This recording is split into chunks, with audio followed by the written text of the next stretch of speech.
शाम के 8 बज रहे थे और लड़की अपने मोबाइल में वीडियो देख रही थी, रील्स देख रही थी और यहाँ पे आनंद ले रही थी। लेकिन अचानक से उसके मोबाइल पर स्नैपचैट पर एक फ्रेंड रिक्वेस्ट आती है। जब वो रिक्वेस्ट को देखती है जाकर तो वहां पे पता चलता है कि लड़के ने उसको रिक्वेस्ट भेजी है। लड़की उसको पहले से जानती थी और जानने के साथ साथ में ना उस लड़की ने उस रिक्वेस्ट को एक्सेप्ट कर दिया और एक्सेप्ट करने के बारे में दोनों की यहाँ पर बातें शुरू हो जाती हैं। जब दोनों की बातें शुरू हो जाती हैं तो बातों के साथ साथ में ना लड़के ने लड़की के साथ में रेप किया और उसके साथ में यहाँ पे अंजाम को वारदात भी दे डाला। इस कहानी को सुनने के बाद ना आपके पैरों तले से जमीन खिसकने वाली है। मैं आपका दोस्त के और आप देख रहे हैं के क्राइम स्टोरी। तो चलिए शुरू करते हैं।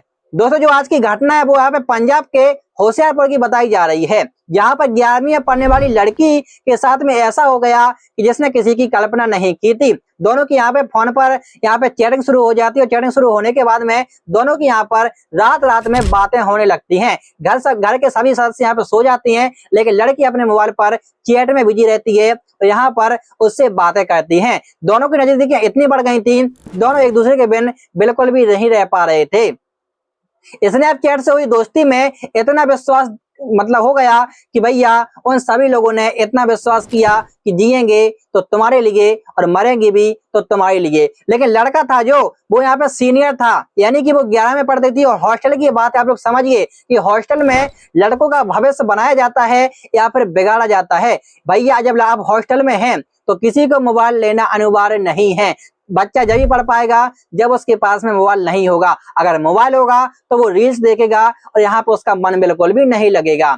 यहाँ पर दोनों की यहाँ पर नजदीकियां बढ़ गई थी। 11वीं में पढ़ने वाली लड़की को उस लड़के से बेइंतहा प्यार हो गया था। लड़की को लड़का ने यहाँ पे इतना विश्वास दे दिया था कि यहाँ पे वो उसकी हर बात मानने लगी थी।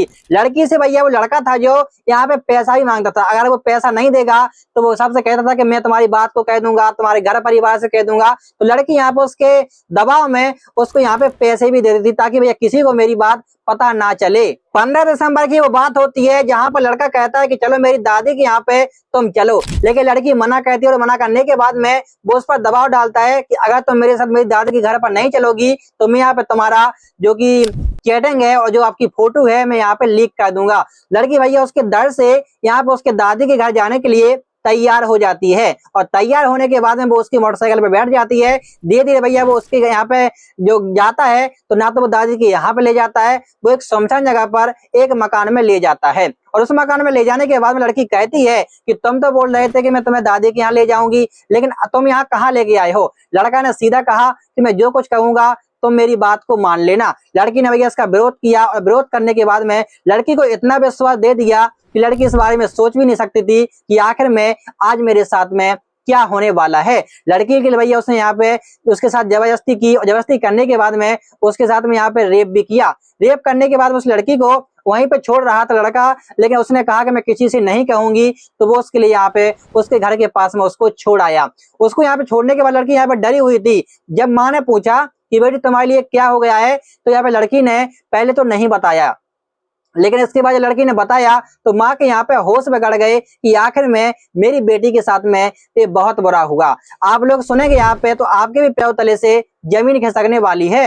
माँ बहुत कहती रही लेकिन बेटी ने उसको नहीं बताया, क्योंकि उसके मन में एक डर था कि वो बोल रहा था कि मैं तुम्हारी फोटो और वीडियो यहाँ पे लीक कर दूंगा। उसने यहाँ पे उसके में रेप भी किया। रेप करने के साथ साथ में ना उसकी यहाँ पे आपत्तिजनक स्थिति में उसकी वीडियो भी बना ली ताकि मैं उसके वो यहाँ पे ब्लैकमेल करने लगा और लड़की यहाँ पे परेशान रहने लगी। समय निकल रहा था लेकिन यहाँ पे लड़की के मन में एक डर था कि ऐसा नहीं कि कभी मेरी वीडियो को ये लीक कर दे। दोस्तों यहाँ पे माँ पूछती रही लेकिन माँ ने एक बार पूछा कि नहीं आज जो भी हुआ मुझे बताओ। उसने जब कहा कि जो लड़का है वो मेरे साथ में यहाँ पे उसने रेप किया और मेरी फोटो और वीडियो को बना लिया और मुझे ब्लैकमेल करता है, ना तो मुझे पढ़ने देता है ना मुझे पढ़ने की यहाँ पे मन लगता है मेरा, क्योंकि भैया आपको पता है ना कि अगर वो वीडियो को लीक कर देगा, फोटो कहीं भेज देगा तो लोग राज के डर से लोग क्या कहेंगे, माता पिता बदनाम हो गए, हमें खुद बदनाम होना पड़ेगा, ना तो हम कॉलेज जा पाएंगे और जो ऐसा किसी लड़की के साथ में होगा तो उनके लिए पढ़ाई करने का फिर हक नहीं मिलेगा।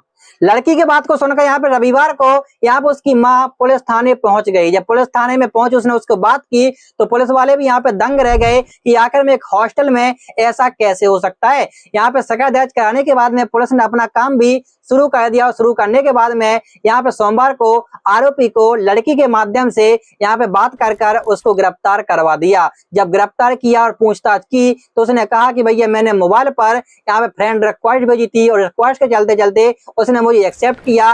दोनों के यहाँ पे आपसी संबंध बने और मैं उसको ब्लैकमेल करता था। मेरे पास में उसकी वीडियो भी है और फोटो भी है। पुलिस ने यहाँ पे उसको गिरफ्तार कर लिया है और यहाँ पे लड़की अपने आप कॉलेज स्कूल में जाएगी। लेकिन आप लोग ध्यान दीजिए, अगर आप लोग पढ़ाई करती हैं तो आप लोग यहाँ पे फ्रेंड रिक्वेस्ट या फिर मोबाइल के चक्कर में बिल्कुल भी ना पड़ें। आपके माता पिता ने यहाँ पे विश्वास किया है तो आप भी उनको कुछ करके दिखाएं। आप आईएएस बन के दिखाएं, डॉक्टर बन के दिखाएं, इंजीनियर बन के दिखाएं। आप लोग किसी के दबाव में ऐसा काम बिल्कुल भी ना करें। दोस्तों ये थी हमारी क्राइम कहानी। इस कहानी को सुनने के बाद में ना आपको एक सीख मिली होगी कि आप लोग यहाँ पे किसी पर विश्वास बिल्कुल भी ना करें, चाहे घर का हो या फिर परिवार का हो, चाहे समाज का हो या फिर गाँव का हो, कोई भी हो, विश्वास बिल्कुल भी ना करें। मिलते हैं एक और नई क्राइम कहानी के साथ में, यानी कि स्नैपचैट पर शुरू हुई इस प्यार के सिलसिले को आखिरकार अंजाम मिल ही गया। मिलते हैं एक और नई वीडियो में। धन्यवाद।